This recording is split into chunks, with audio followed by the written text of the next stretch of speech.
just a little past midnight here on the East Coast, live with huge breaking news right now. James Comey's memos about his conversations with the president turned over to Congress tonight, and CNN has obtained a copy.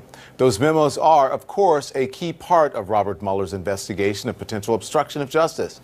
And they're full of fascinating details, including revelations on Michael Flynn, on media leaks, and on the president's obsession with loyalty. We're going through memos page by page, and we will bring you all of it tonight. I want to bring in now CNN legal analyst Michael Zeldin, who was Robert Mueller's special assistant at the Justice Department, also former federal prosecutor Renato Mariotti, CNN law enforcement analyst Josh Campbell, who was a former special assistant to James Comey, and CNN national security analyst Juliette Kayyem. Good evening. Thanks to all of you for coming on and joining us late in the evening. Again, as I said, this is big breaking news. Those memos are out. Juliette Comey also documented his conversations with the then White House Chief of Staff Reince Priebus, and let me read what he said, some of it. We touched on a variety of subjects, including how the, and this is redacted, ended up in the report. I explained that the analysts from all three agencies agreed it was relevant and that portions of the material were corroborated by other intelligence. I explained that the primary source, redacted, much of it was consistent with and corroborative of other intelligence. Right after Comey says he and Priebus discussed the president's interest in the golden showers thing, is Comey saying the Steele dossier was corroborated by other intelligence? Is that what he's saying? That's it from the beginning. This wasn't only about the dossier. As we now know, the dossier did not trigger the FBI investigation.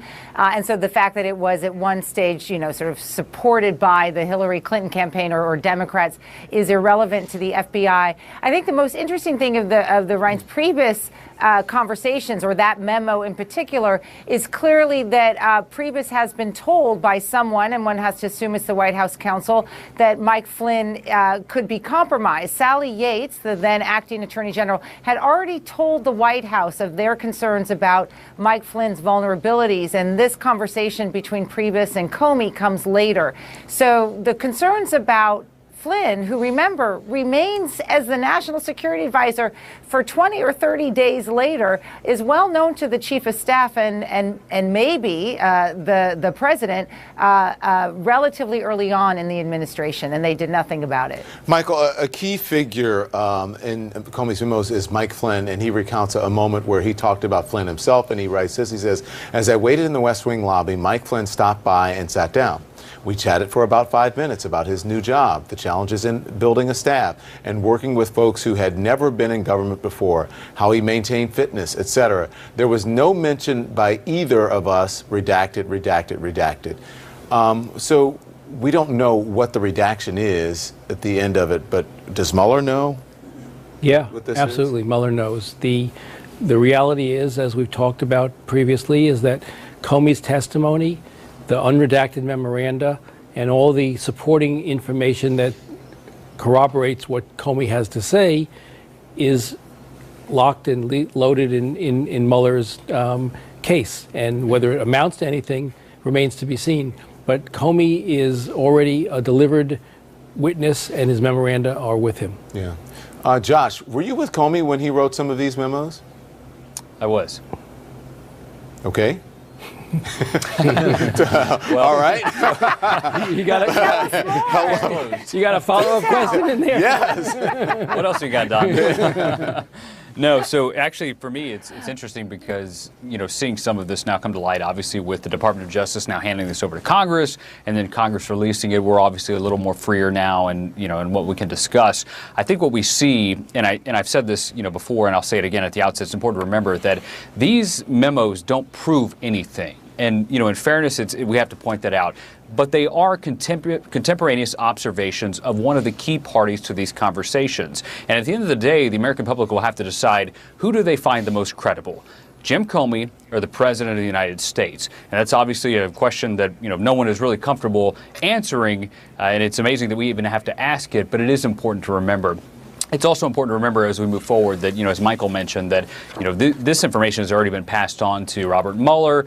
A lot of people have criticized Comey for going out with this book tour. And, I've even heard the argument that he may say something that's inconsistent with the past. I don't credit that because, as Michael said, he's already been locked in, with these memos. He's already been out there as far as, being on record. And also, you have to remember that he's a professional lawyer. He's walked around, in his head with some of the most important secrets that the United States government has. This isn't someone who slips up. So I think these memos are going to be important, and it'll be interesting to see how they apply to the cases as it moves forward. Okay, Renato, here's what Comey writes about the president and Flynn. He says he then returned to the topic of Mike Flynn, saying that Flynn is a good guy and has been through a lot. He misled the vice president, but he didn't do anything wrong in the call. He said, I hope you can see your way clear to letting this go, to letting Flynn go. He is a good guy. I hope you can let this go. I replied by saying, I agree he is a good guy, but said no more. This backs up what we have been hearing, Renato. Absolutely. And it's really the most disturbing thing in those memos is when the President of the United States shoos everyone from the room. The only people who have any sense that they should linger and that there's something, wrong or bizarre about the president trying to get everyone else out of the room, except him and the FBI director are, to his credit, Attorney General Sessions and Jared Kushner, of all people. But he gets them out of the room, and his request to the FBI director is to let his friend go, to say that his friend's a good guy, you need to let him go. And I'll tell you, that's not how the United States is supposed to work. That's not how law enforcement is supposed to work. I will say that I would be very surprised if anyone at this point really doubts Jim Comey on this. Frankly, he's been consistent throughout. He's a law enforcement agent. He made contemporaneous notes. They're backed up by Dana Boente, who he had told shortly thereafter. Frankly, whether or not there's proof of corrupt intent, I've argued publicly that there is, based on a number of other things and other evidence that we have. This is something that is, very highly disturbing, and frankly, all of us as Americans should find this disturbing. It should not be a partisan issue. Mm-hmm. Julia, it's interesting too. If you think, I'm sorry, I was just going to pop in there real quick to say that if you look at the administration when they come in, obviously there's this honeymoon period when people come in. You give them the kind of the benefit of the doubt as they get to know Washington. But the president says he hires all the best people. But I don't know if anyone had pointed out to him that someone like Jim Comey, who was known to keep notes in important situations, and now Bob Mueller, obviously with the hospital situation, I can't imagine that someone wouldn't have mentioned to him that you need to be careful when you're talking to law enforcement, when you're talking to the Department of Justice. These are agencies you need to keep at arm's length to begin with. These aren't part of your clan that you're going to bring in close to you. I can't for the life of me fathom that someone wouldn't have pointed out to him that these are people that keep contemporaneous notes. Mm-hmm. Well, in fact, in the memorandum, to Renato's point, I think there's a line in there where that was Josh, but go ahead. Josh, I'm sorry, to Josh's point, where Comey is telling the president there's a problem when the White House and the Department of Justice are too close. I was just going to read that, but you jumped in. But that's okay. Go right ahead. So he's talking to him about, really starts talking about A.G. Holder and Lynch. So he said, at about this point, he asked me to compare A.G. Holder and A.G. Lynch. I said I thought A.G. Holder was smarter and more sophisticated and smoother than A.G. Lynch, who I added is a good person. He said Holder and President Obama were quite close. I replied that they were, and it illustrated, in my view, a mistake presidents make over and over again, because they reason that problems for a president often come from justice.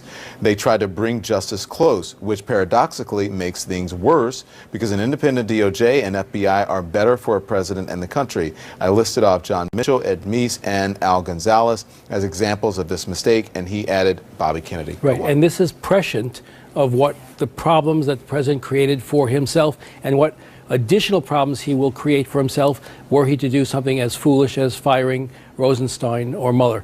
Comey is here telling the president there are clear guidelines through which we should be communicating, and you should stay away from the Department of Justice and its investigations. But the president has not been able to do that, and we're in this situation in large measure because of that. I was going to read another quote, but Julie, I think it's fair for you to work on that given your background to respond to that. What do you say? I think that's absolutely right. I mean, if there's a sort of consistent theme throughout all of these memos, it's that President Trump wants three things from Comey. I mean, one is he wants loyalty from Comey. Two, he wants Comey to drop the case against Flynn. And three, he wants the overall investigation to go away. That is known to anyone over the age of 12, that you don't do that with the FBI director. So the sort of newness argument I've long gotten over. And I think what's also telling is the absence of any conversation in all of these memos about the election in 2016 or the threat that Russia was in 2016 and continues to be. Comey mentions that there at no stage does the president ask the FBI director when alone with him, what is our greatest threat and how do we stop it? He's only concerned about loyalty and then, of course, this side issue of the Russian prostitutes. Yeah. So this is what you said. Did you say 8th grade or high school? Maybe. Well, no, because that's school. what we learned in civic. As a kid, there are 3 branches of government. There's judicial, the legislative, and the executive branch, and they all work independently of each other. It's very simple. You don't have to be president to know that. But even within your own branch, it's interesting. And point out, and Juliet knows this from obviously her days reading some of the highest classified intelligence that was in the government. That you look at this idea of rents priebus, and I'm still not over this from the last hour when we talked about this. That you have the White House chief of staff who is asking the FBI director whether one of his colleagues, who happens to be the national security advisor, is the subject of a FISA warrant. Which, again, just let that sink in for a second, that, these are people who should know the process. Reince Priebus is no outsider. It's stunning. Yeah. Okay, stick around, everyone. We're going to be back. When we come back, a lot more from James Comey's memos about his conversations with President Trump and what all of this will mean for the Mueller investigation and beyond. We'll be right back.